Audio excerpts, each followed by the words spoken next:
Hello, Magic Casters of all shapes and sizes. My name is Chance. Welcome to my Spellbook, and thank you so much for tuning into the 15th episode of our second level spell series. Today we're going to be taking a look at one of the more interesting spells of the second level list, in the way that it's really cool and has a lot of utility benefit to quite a few of the races out there. Today we're going to be talking about Continual Flame, which is, quite frankly, one of the cooler names we've covered so far. It is usable by the Cleric, Wizard, and Artificer, and it is found in the good old Player's Handbook, so we should all have access to it. Fantastic! With that hyped up intro out of the way, let's take a look at its mechanics. Your cast time is the standard 1 action. The range is Touch. The duration is until Dispelled, and the effect at a glance is as followed. Imbue an object with magical flame. The flame gives off no heat and doesn't require oxygen. The flame can also be hidden but not extinguished. Components are the Holy Trinity, somatic, material, and verbal. Somatic means you have to gesture with one hand. The material component in this case is ruby dust, worth 50 gold piece, which the spell consumes, so please bear that in mind. And the verbal component means you have to speak forth an incantation. The school is Evocation, which is really weird. I thought it would have been enchantment for sure, but I guess not. In any case, let's take a look at the full description to just better flesh it out. A flame, equivalent in brightness to a torch, springs forth from an object that you touch. The effect looks like regular flame, but creates no heat and doesn't use oxygen. A continual flame can be covered or hidden, but not smothered or quenched. Very, very cool stuff. In case you're unfamiliar with the torch brightness, it's 20 feet of bright light and an additional 20 feet of dim light.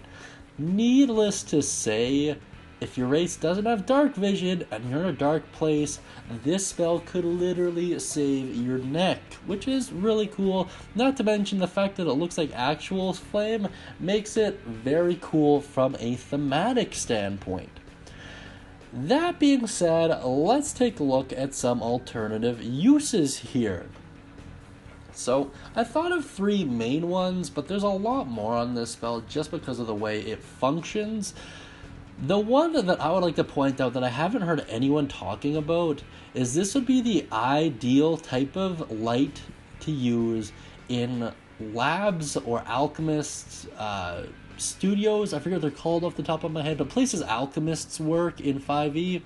Reason being, they deal with a lot of flammable substances, and having an open flame that could react with them would be incredibly dangerous. With Continual Flame, however, you still gain the benefit of having that light without the added risk of a possible explosion.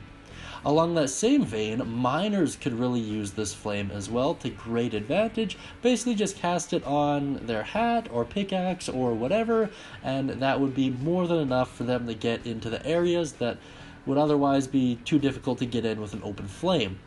Alternatively, if you could find a store willing to pay over the 50 gold piece price to make it, or even provide the ruby dust for you, you could sell these for a profit.